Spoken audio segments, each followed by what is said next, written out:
Assalamualaikum warahmatullahi wabarakatuh. Perkenalkan, nama saya Nuryanti Ombayer dengan NIM 3311201148 dari kelas Farmasi D. Di sini saya akan mempresentasikan tentang tiamin HCl. Tiamin atau vitamin B1 merupakan salah satu vitamin yang terkandung dalam kecambah, kacang hijau, dan kecambah kedelai. Kekurangan tiamin akan menyebabkan penyakit polineuritis yang disebabkan karena terganggunya transmisi saraf dan dapat menyebabkan penyakit beri-beri. Penyakit beri-beri terjadi ketika tubuh kekurangan vitamin B1 tiamin. Tubuh membutuhkan makanan kayak vitamin B1 seperti produk susu, unggas, telur, dan kacang-kacangan.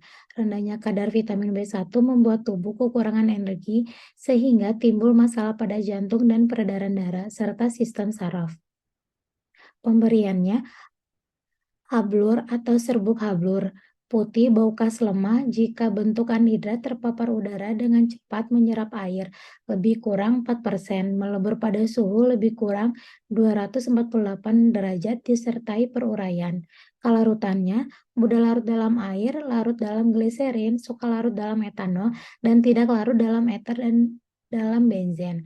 Baku pembanding, tiamin hidroklorida (BPFI) tidak boleh dikeringkan. Tetapkan kadar air secara titrimetri pada waktu akan digunakan. Simpan dalam wadah tertutup rapat dan terlindung cahaya. Identifikasi. Yang pertama, spektrum serapan inframerah. Zat yang telah dikeringkan pada suhu 105 derajat selama 2 jam dan dispersikan dalam kalium bromida P menunjukkan maksimum hanya pada bilangan gelombang yang sama seperti pada tiamin hidroklorida BPFI. Jika terdapat perbedaan larutan masing-masing zat uji dan baku pembanding dalam air, uapkan sampai kering dan ulangi penetapan menggunakan sisa. Yang kedua, larutan. 1/50 menunjukkan reaksi klorida cara A, B, dan C seperti tertera pada uji identifikasi umum. pH pH-nya antara 2,7 dan 3,4. Lakukan penetapan menggunakan larutan 1/100. Air. Metode pertama tidak lebih dari 5,0%. Sisa pemijaran tidak lebih dari 0,2%. Serapan larutan tidak lebih dari 0,025. Larutan 1,0 gram zat dalam air hingga 10 mili.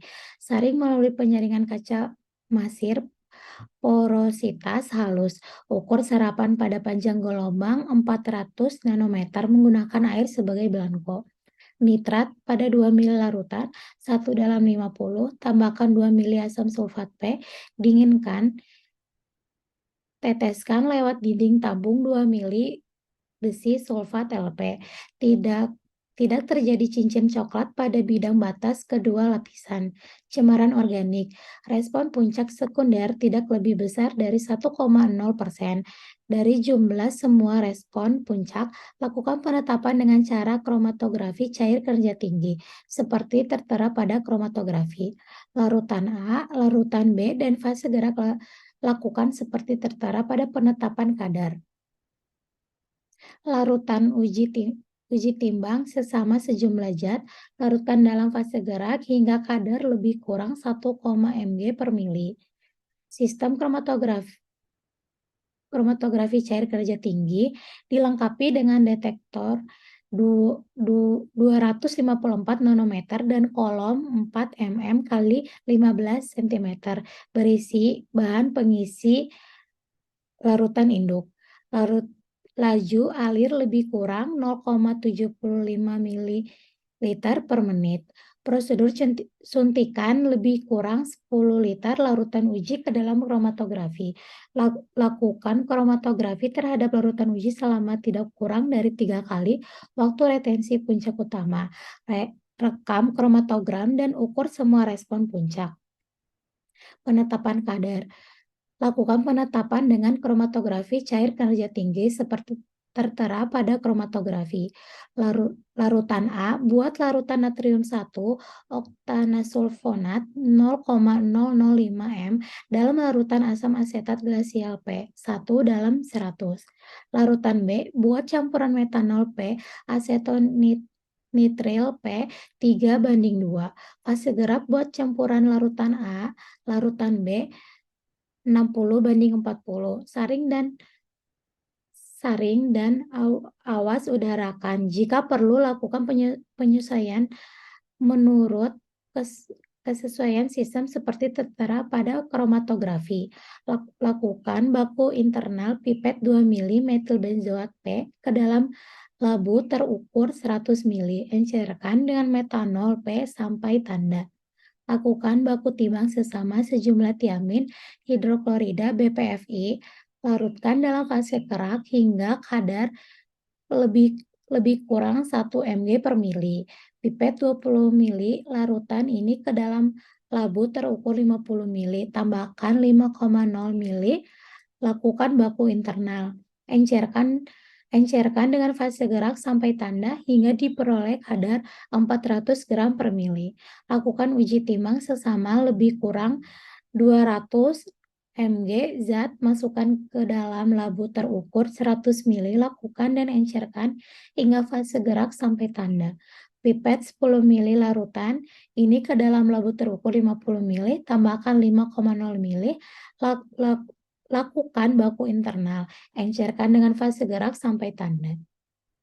Sistem kromatografi cair kerja tinggi dilengkapi dengan detektor 254 nanometer dan kolom 4 mm x 30 cm berisi bahan pengisi larutan induk. Laju alir lebih kurang 1 mili per menit. Catatan, laju alir dapat disesuaikan untuk mendapatkan waktu retensi tiamin hidroklorida lebih kurang 12 menit.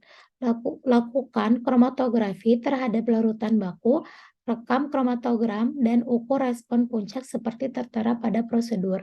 Resolusi R antara puncak tiamin dan puncak metilbenzoat tidak kurang 6,0.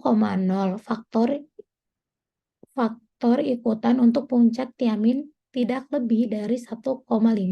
Efisiensi kolom yang ditentukan dalam puncak tiamin tidak kurang dari 1.500 lempeng teoritis dan simpangan baku relatif pada penyuntikan ulang tidak lebih dari 2,0%. Prosedur suntikan secara terpisah sejumlah volume sama, lebih kurang 10 mili. Larutan baku dan larutan uji ke dalam kromatografi, rekam kromatogram, dan ukur respon puncak utama. Hitung jumlah dalam mg tiamin hidroklorida. C dalam kadar tiamin hidroklorida BPFI dalam gram per mili larutan baku. RU dan RS berturut-turut adalah perbandingan respon puncak tiamin terhadap metilbenzoat dalam larutan uji dan larutan baku. Wadah dan penyimpanannya dalam wadah tertutup rapat tidak tembus cahaya. Tujuan dari penelitian yaitu untuk mengetahui apakah validasi dengan KCKT dapat diaplikasikan dalam menentukan kandungan kadar tiamin pada kecambah kacang hijau dan kecambah kedelai dalam kondisi segar dan rebus. Metode yang digunakan menggunakan metode KCKT dengan spektrofotometri UV visible pada panjang gelombang 246 nanometer. Metode yang digunakan ada dua, yaitu yang pertama analisis kualitatif, yaitu untuk mendeteksi adanya kadar tiamin dalam sampel atau tidak. Yang kedua, analisis kualitatif, yaitu untuk menghitung kadar sampel. Hasil dari pengujian didapat hasil kuantitatif untuk kecambah kacang hijau segar dan rebus berturut-turut adalah 0,26% dan 0,15%. Sedangkan untuk kedelai berturut-turut adalah 0,64 dan 0,44%. Kadar tiamin pada kecambah kedelai lebih tinggi daripada kecambah kacang hijau. Penurunan kadar tiamin pada kecambah kacang hijau lebih besar, 42,31%. untuk sampel rebus daripada kecambah kedelai 31,25%. Hasil uji statistik menggunakan uji T menunjukkan perbedaan kadar tiamin dan signifikan antara segar dan rebus kacang, baik kacang hijau maupun kedelai, sedangkan pH yang didapat adalah kurang dari 0,05. Kesimpulan yang didapat berdasarkan hasil penelitian dalam uji statistik, terdapat perbedaan kadar tiamin antara kecambah kacang hijau dan kecambah kedelai, baik dalam kondisi segar maupun rebus. Kandungan tiamin berbeda, yaitu kecambah kacang hijau segar 0,26%, kecambah kacang hijau rebus 0,15%, kecambah kacang kedelai segar 0,64%, dan kecambah kacang kedelai rebus 0,44%. Oleh karena itu, dapat disimpulkan bahwa kecambah kacang hijau dan kecambah kedelai mengandung tiamin, dan kecambahan dapat mempengaruhi kadar tiamin dalam kecambah tersebut. Metode analisis yang digunakan dalam penelitian ini metode kromatografi cair kinerja tinggi, karena sekarang ini banyak metode tersebut digunakan dan metode tersebut mampu memberikan data baik secara kualitatif maupun kuantitatif dengan tepat. Demikian presentasi yang saya sampaikan. Assalamualaikum warahmatullahi wabarakatuh.